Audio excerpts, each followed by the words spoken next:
సాధారణంగా ఇద్దరు మిత్రులు కలిస్తే ఏం చేస్తారు? ఒకరింట్లో కూర్చొని కబుర్లు చెప్పుకుంటారు. లేదంటే కలిసి కాఫీ తాగుతూ లోక జ్ఞానం గురించి చర్చిస్తారు. మరికొందరు కలిసి సినిమాలకెళ్తారు. జీవితం గురించి గొప్ప ప్లాన్లు వేసుకుంటారు.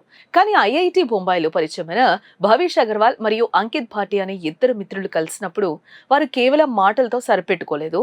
దేశంలో సామాన్యుడి రవాణా కష్టాలను చూసి దానికి ఒక శాశ్వత పరిష్కారం చూపాలని వాళ్ళు నిర్ణయించుకున్నారు. ఆ నిర్ణయమే నేడు దేశంలోని ప్రతి మూలకు విస్తరించిన ఓలా అనే అద్భుతమైన సామ్రాజ్యానికి పునాదేసింది. ఒక చిన్న ఆలోచన దేశ గతిని ఎలా మార్చింది? ఇద్దరు యువకులు పడిన కష్టం ఏంటో తెలుసుకునే ప్రయత్నం చేద్దాం.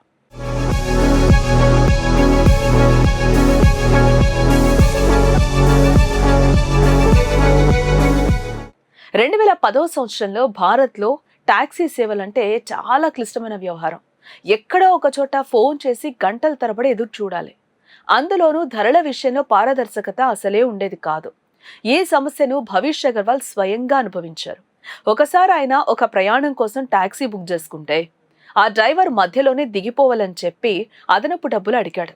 అప్పుడే భవిష్కు ఒక ఆలోచన వచ్చింది. ఎందుకంటే మనం టెక్నాలజీని ఉపయోగించి డ్రైవర్లను ప్రయాణికులను ఒకే వేదికపైకి తీసుకురాకూడదు. ఈ ఆలోచనను తన మిత్రుడు అంకిత్ భాటితో పంచుకోవడం జరిగింది. అంకిత్ ఒక అద్భుతమైన సాఫ్ట్వేర్ ఇంజనీర్ కూడా. బట్ అప్పట్లో భారత్లో స్మార్ట్ ఫోన్ల వినియోగం తక్కువ, ఇంటర్నెట్ అంత వేగంగానూ లేదు. ప్రజలు యాప్ ద్వారా టాక్సీ బుక్ చేసుకుంటారనే నమ్మకం అసలే లేదు. వేరే ప్రయాణం మొదలైనప్పుడు ఎదురైన సవాళ్లు చిన్నవేం కావు. మొదట ముంబైలో కార్యాలయం ఏర్పాటు చేసుకున్నారు.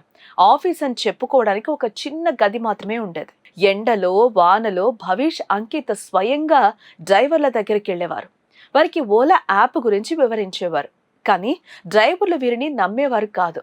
యాప్ ద్వారా బుకింగ్స్ వస్తాయా, మాకు గిరాకీ ఉంటుందా అని ఎంతో మంది వారిని అవహేళన చేశారు. ఎంతో మంది డ్రైవర్లు వీరిని ఆఫీస్ నుండి బయటకు పంపించేశారు. కానీ వీరు వెనకడుగు వేయలేదు. పట్టుదలతో రోజంతా తిరిగేవారు. చివరికి కొందరు డ్రైవర్లు వీరితో ఒప్పందం చేసుకున్నారు. అలా చిన్నగా ఓలా సర్వీస్ మొదలైంది. ఆరంభంలో ఓలా అనేది కేవలం కాల్ సెంటర్ల ద్వారా మాత్రమే నడిచేది. ఎవరైనా కాల్ చేస్తే వీరు మాన్యువల్ గా డ్రైవర్లకు మెసేజ్ పంపించేవారు. 2011లో ఇంటర్నెట్ వినియోగం పెరగడంతో యాప్ వినియోగం మొదలైంది. అప్పటి వరకు డ్రైవర్లకు టెక్నాలజీ తెలీదు. అంకిత్ భాటి స్వయంగా డ్రైవర్లకు స్మార్ట్ ఫోన్లు ఎలా వాడాలో నేర్పించారు. మ్యాప్ చూడడం ఎలా, కస్టమర్ లొకేషన్ ఎలా తెలుసుకోవాలి, పేమెంట్ ఎలా తీసుకోవాలి వంటి విషయాలను ఓపికగా వివరించడం జరిగింది. ఎంతో మంది కస్టమర్లు కూడా మొదట్లో యాప్ ద్వారా బుక్ చేసుకోవడానికి భయపడేవారు. కానీ తక్కువ ధరకే ఏసీ టాక్సీలు ఇంటి ముందుకే రావటం చూసి ప్రజలు కూడా క్రమంగా ఓలా వైపు మొగ్గు చూపారు. ఓలా ఎదుగుదల అంత సులభంగా ఏం జరగలేదు.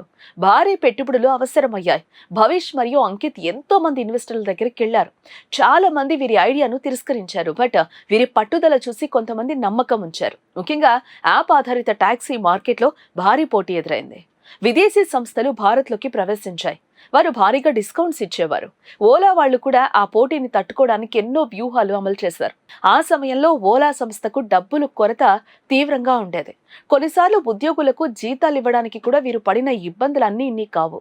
కానీ అంకిత్ భవిష్ మాత్రం తమ డ్రైవర్లకు ఇచ్చే కమిషన్ విషయంలో గానీ, కస్టమర్ల సేవల విషయంలో గానీ రాజీ పడలేదు. ప్రస్తుతం ఓలా కేవలం టాక్సీలకు మాత్రమే పరిమితం కాలేదు.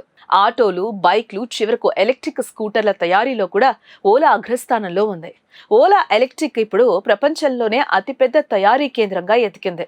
సామాన్యుడి ప్రయాణాన్ని విలాసవంతంగా మార్చాలనే ఆ ఇద్దరు మిత్రుల కలే నేడు లక్షలాది మందికి ఉపాధిని కల్పిస్తోంది.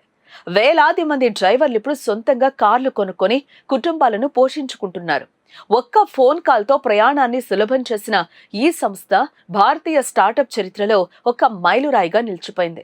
చివరగా చెప్పేది ఒకటే, విజయం అనేది రాత్రికి రాత్రి ఏం రాదు. భవిష్ అంకిత్ చేసినట్లుగా సమస్యలో ఉన్న అవకాశాన్ని గుర్తించి దానికోసం పట్టుదలతో పోరాడితే ఏ అసాధ్యమైనా సుసాధ్యమవుతుంది.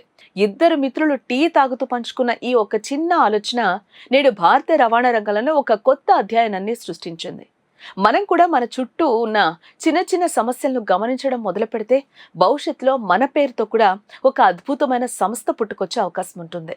ఓలా సక్సెస్ స్టోరీ మనందరికి అందించే అతిపెద్ద పాఠం ఇదే. పట్టుదల ఉంటే ప్రపంచాన్ని గెలవడం సాధ్యమే.